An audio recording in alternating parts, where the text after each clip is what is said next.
या कुन्देन्दु तुषारहार वरदाजा शुभ्रवस्त्रान्विता या वीणा वरदण्ड मण्डितकराजा श्वेतपद्मासना या ब्रह्माच्युत शङ्कर प्रभृतिभिर्देवैः सदा पूजिता सा मां पातु सरस्वती भगवती निःशेषजाड्यापः। श्री महागणाधिपतये नमः। శ్రీ మహాసరస్వత్యై నమః. శ్రీ గురుభ్యో నమః. 2024వ సంవత్సరము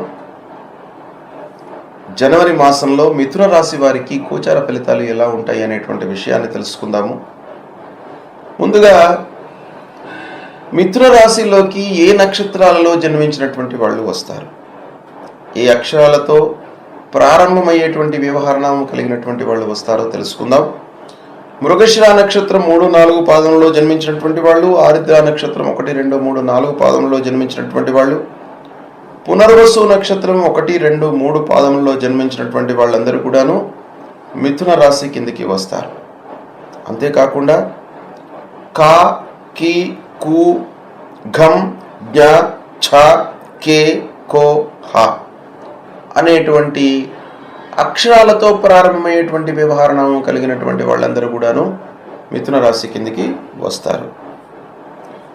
ఇక ఈ మిథున రాశి వారికి ఈ జనవరి మాసంలో అంటే గ్రహాలు సంచరిస్తున్నటువంటి విధానపరంగా ఆలోచించినట్టయితే ఏ స్థానాలలో ఈ మిథున రాశిలో జన్మించినటువంటి వారికి ఈ మాసంలో గ్రహాలు ఉన్నాయి అనేటువంటి విషయాన్ని తెలుసుకుందాం. ముఖ్యంగా సూర్యుడు ఈ మాసంలో 7, 8 స్థానాలలో సంచరిస్తున్నాడు. అంటే ఈ 2 స్థానాలు కూడాను ప్రతికూలంగానే ఉంటాయి. కుజుడు 7వ స్థానంలో సంచరిస్తున్నాడు, ప్రతికూలంగా ఉంది. బుధుడు ప్రారంభంలో 6వ స్థానంలో అనుకూలంగా సంచరిస్తున్నాడు, తదనంతరము 7వ స్థానంలోకి ప్రవేశిస్తున్నాడు, ఇది ప్రతికూలంగా ఉంటుంది. ఇక గురువు ముఖ్యంగా ఏకాదశ స్థానంలో సంచరిస్తున్నాడు, ఇది చాలా మంచి యోగం, అనుకూలమైనటువంటి సంచారము. శుక్రుడు 6వ, 7వ స్థానాలలో సంచరిస్తున్నాడు, ఇది ప్రతికూలంగా ఉంటుంది.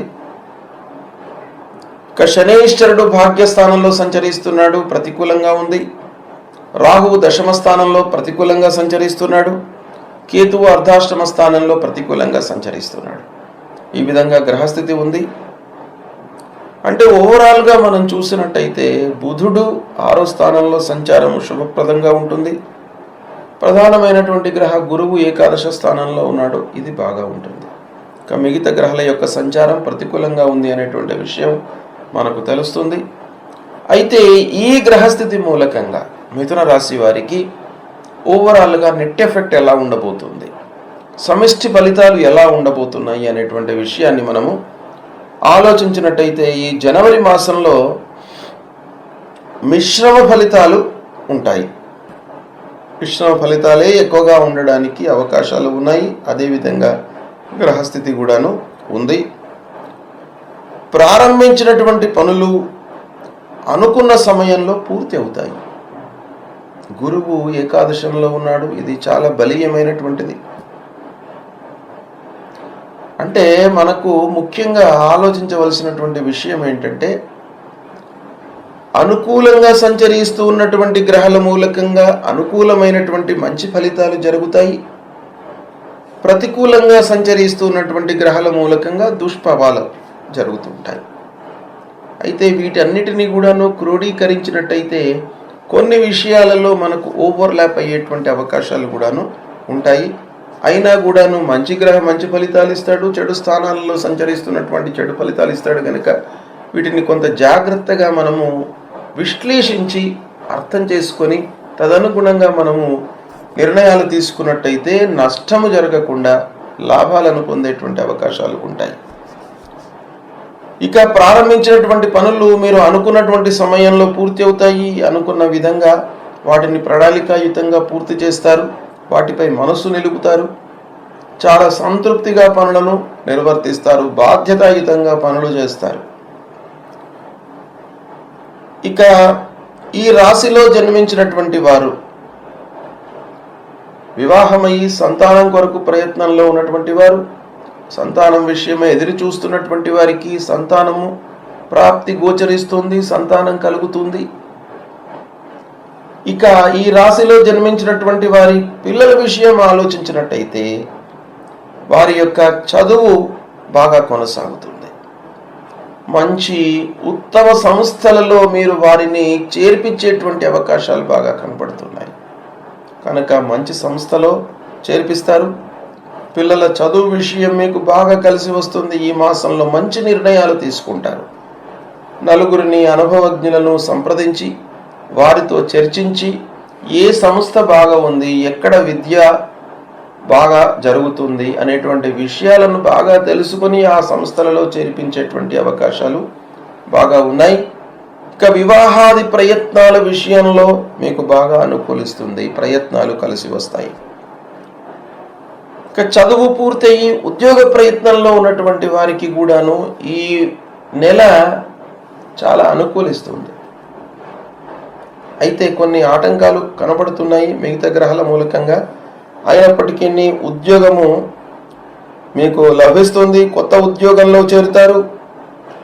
ఇక వ్యాపారస్తుల విషయం ఆలోచించినట్టయితే మాసం ప్రారంభంలో వ్యాపారము బాగా సంతృప్తిగా కొనసాగుతుంది. తర్వాత 3-4 వారాలలో కొంత మందకోడిగా కొనసాగేటువంటి అవకాశాలు కనబడుతున్నాయి. అయినప్పటికీ వ్యాపారస్తులకు బాగానే ఉంది. ముఖ్యంగా వ్యాపారస్తులు భాగస్వాముల మధ్యన అంటే పార్ట్నర్స్ మధ్యన అన్యోన్యతకు ప్రాధాన్యత ఇవ్వండి. అంటే పార్ట్నర్స్ ఎవరైతే ఉన్నారో వారితో నిర్ణయాలను చర్చించి తీసుకోండి. మీకు మనస్పర్ధలు లేకుండా ఉంటాయి. అది వ్యాపార అభివృద్ధికి బాగా కలిసి వస్తుంది కనుక మీరు ప్రతి విషయాన్ని కూడాను చర్చించి నిర్ణయాలు తీసుకోండి. మీకు అనుకూలమైనటువంటి ఫలితాలు ఉంటాయి. అయితే అనవసరమైనటువంటి ఆలోచనల మూలకంగా కొంత అనారోగ్యము, అస్థిరత గోచరిస్తుంది కనుక అనవసరమైనటువంటి ఆలోచనలను వదిలిపెట్టండి. మీకు ఎంతవరకు ఆ విషయంలో మీరు ఆలోచించాలనో అంతవరకే ఆలోచించండి. కొన్ని విషయాలు వాటి ఫలితాలు మన చేతిలో ఉండవు. మన చేతిలో ఉన్నదల్లా ఏంటంటే ఆ విషయం గురించి ప్రయత్నించడము, ప్రణాళికాయుతంగా ఆ పనిని మనము చేయడము, అంతవరకే మన చేతిలో ఉంటుంది. ఫలితం మన చేతిలో ఉండదు. అయితే సాధారణంగా ప్రణాళికాయుతంగా ఆలోచించి అన్ని రకాలుగా జాగ్రత్తలు తీసుకొని ప్రారంభిస్తే మనకు ఫలితము అనుకూలంగానే ఉంటుంది. అయినప్పటికీ కొన్నిసార్లు మనకు ఏదో ఎక్స్టర్నల్ కారణాల మూలకంగా ఇబ్బందులు కలిగి అందులో కొంత ఆలస్యం జరిగేటువంటి అవకాశాలు ఉంటాయి కనుక ఆ విషయంలో కొంత జాగ్రత్తలు తీసుకోండి. ఇక ఉద్యోగస్తులకు తోటి వారితో కొంత మనస్పర్ధలు కనబడుతున్నాయి కనుక ఆఫీసులో కొంత జాగ్రత్తలు తీసుకోండి. ఉద్యోగంలో బదిలీలు, మనకు ప్రతికూల ప్రాంతాలకు వెళ్ళవలసినటువంటి అవకాశము తాత్కాలికంగా కనబడుతుంది. అన్నదమ్ములు, బంధువులు, ఆత్మీయులు, స్నేహితుల మధ్యన సహకారం లోపిస్తుంది. తద్వారా చేసేటువంటి పనుల లోపల కాలయాపన ఉండే అవకాశం ఉంది. ఇంటి వాతావరణం మట్టుకు సంతృప్తిగానే ఉంటుంది. అనవసరమైన చర్చలకు స్వస్తి పలకండి. ఇంటిలో కూడాను, ఇంటా బయట ఎక్కడైనా కూడాను మీరు అనవసరమైనటువంటి చర్చలకు తావివ్వకుండా పనులపై మనస్సు నిలపండి, సత్ఫలితాలను పొందుతారు. వృత్తిపరంగా సంతృప్తి ఉంటుంది. అయినప్పటికీ కొన్ని ఆటంకాలు కనపడుతున్నాయి. డబ్బు విషయంలో జాగ్రత్తగా ఉండండి. విహారయాత్రలు, తీర్థయాత్రలు, విందులు, వినోదాలు ఇలాంటి వాటికి హాజరయ్యేటువంటి అవకాశాలు బాగా గోచరిస్తున్నాయి. ఈ విధంగా మిథున రాశి వారికి సమిష్టి ఫలితాలు ఉన్నాయి. ముఖ్యంగా గురువు మీకు అనుకూలంగా ఉన్నాడు కాబట్టి చాలా మట్టుకు పనులు అనుకూలిస్తాయి. అయితే మిగతా గ్రహాల ప్రభావం కూడా ఉంటుంది. అంత సుగమంగా పనులు జరగవు. రాహు దశమంలో ఉన్నాడు, చేసేటువంటి పనులపై ప్రభావాన్ని చూపిస్తాడు. అదృష్ట స్థానంలో శనీశ్వరుడు ఉన్నాడు, అదృష్టం మనకు అంతగా కలిసి రాదు కనుక మనము బాగా ఎఫర్ట్స్ పెట్టాలి. కనుక ఫలితాలు అనుకూలంగానే ఉంటాయి గురువు ప్రభావం మూలకంగా. అయితే ఈ మాసంలో ఏ గ్రహాలు ప్రతికూలంగా ఉన్నాయి అని అంటే, సూర్యుడు సప్తమ అష్టమ స్థానాల్లో ప్రతికూలంగా ఉన్నాడు కనుక సూర్యుడికి సంబంధించినటువంటి పరిహారాలు చేసుకోండి. ప్రతినిత్యం కూడాను సూర్య నమస్కారాలు చేయండి. జపా కుసుమ సంకాశం కాశ్యపేయం మహద్యుతిం తమోరిం సర్వపాపఘ్నం ప్రణతోస్మి దివాకరం అనేటువంటి మూలమంత్రాన్ని 6 సార్లు పారాయణం చేసుకోండి. సూర్య భగవానుడికి అర్ఘ్య ప్రదానం చేయండి. మీకు ఆరోగ్యాన్ని కాపాడుతాడు.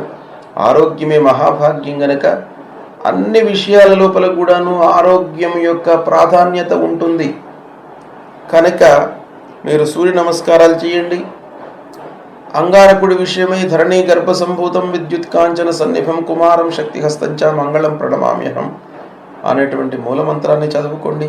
సుబ్రహ్మణ్య స్వామి దేవాలయానికి వెళ్ళండి. మీ లోపల ఆత్మస్థైర్యము ధైర్య సాహసాలను నిలుపుతాడు. సుబ్రహ్మణ్య స్వామి యొక్క అనుగ్రహానికి పాత్రులు కండి. ఇక శనేశ్వరుడి విషయం లోపల నీలాంజన సమాభాసం రవిపుత్రం యమాగ్రజం ఛాయా మార్తాండ సంభూతం తం నమామి శనైశ్వరం అనేటువంటి ఈ మూలమంత్రాన్ని చదువుకోండి. ఆంజనేయ స్వామి దేవాలయానికి వెళ్ళండి. ఆంజనేయ స్వామి దేవాలయానికి వెళ్ళి నిశ్చల మనస్సుతో స్వామివారి ముందు నిలబడి మనోజవం మారుతతుల్య వేగం జితేంద్రియం బుద్ధిమతాం వరిష్టం వాతాత్మజం వానరయూత ముఖ్యం శ్రీరామదూతం శిరసా నమామి అనేటువంటి ఈ శ్లోకాన్ని పఠిస్తూ ఆంజనేయ స్వామిని దర్శించుకోండి. మీ లోపల ద్విగుణీకృతమైనటువంటి ఆత్మవిశ్వాసాన్ని ఇస్తాడు. ఇక అమ్మవారి దేవాలయానికి వెళ్ళండి. ప్రతినిత్యం కూడాను అమ్మవారి యొక్క అనుగ్రహాన్ని పొందండి. తద్వారా మీకు మానసిక ఇబ్బందులు లేకుండా ఉంటాయి. అర్ధకాయం మహావీర్యం చంద్రాదిత్య విమర్దనం సింహికా గర్భ సంభూతం తం రాహుం ప్రణమామ్య అనేటువంటి మూలమంత్రాన్ని చదువుకోండి. అర్ధాష్టమ కేతు మూలకంగా ఆటంకాలు గోచరిస్తున్నాయి కనుక విఘ్ననాయకుణ్ణి మీరు ప్రతినిత్యం కూడాను పూజించండి. వక్రతుండ మహాకాయ సూర్యకోటి సమప్రభ నిర్విఘ్నం కురు మే దేవ సర్వకార్యేషు సర్వదా అనేటువంటి ఈ శ్లోకాన్ని పఠిస్తూ మీరు ఏదైనా కార్యక్రమానికి వెళ్ళేటువంటి సమయం లోపల ఈ శ్లోకాన్ని చదువుకొని వెళ్ళండి. అంతేకాకుండా అమ్మవారి విషయమై సర్వమంగళ మాంగళ్యే శివే సర్వార్థ సాధికే శరణ్యే త్రియంబకే గౌరీ నారాయణి నమోస్తుతే అనేటువంటి ఈ శ్లోకాన్ని చదువుకోండి. మీకు అన్ని రకాలుగా ఆ భగవంతుడి యొక్క అనుగ్రహం ఉంటుంది. ముఖ్యంగా గురువు మీకు మంచి స్థానంలో ఉన్నాడు. చాలా మటుకు మీకు మంచి జరుగుతుంది. ఈ సమయాన్ని వినియోగించుకోండి. శుభ ఫలితాలను పొందండి. శుభం.